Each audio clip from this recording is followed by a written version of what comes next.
এটা হচ্ছে আমাদের একটা রিচুয়াল, যেটা অক্ষয় তৃতীয়ার দিন আমাদের করতে হয়। তো কিছু মাটি নিয়ে গিয়ে তো তার মধ্যে কিছুটা ধান দিয়ে তারপর তার মধ্যে জল দিয়ে এটা অক্ষয় তৃতীয়ার দিন আমাদেরকে একটা রিচুয়াল পালন করতে হয়। তো তাই যেহেতু আমার বাড়িতে কেউ নেই সেরকম, আমার তো দাদা ভাই তো এমনি নেই, ঠিক আছে, তো আমার বাপি সে তো নিজের কাজে বাইরে, তো সেই কারণে এই জিনিসটা আমাকে করতে হলো।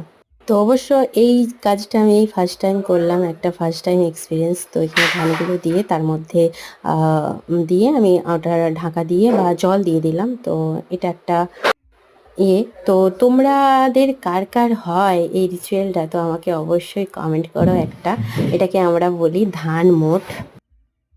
তো যেহেতু আমার কাজ আছে তো সেই কারণেই আমি তাড়াতাড়ি করে একদম রেডি হয়ে স্নান টান করে আমি চলে গেছিলাম। তো এসে আমাকে আবার পুজো করতে হবে, তারপর আবার খাওয়া দাওয়া করে আমাকে কাজের জন্য রেডি হতে হবে।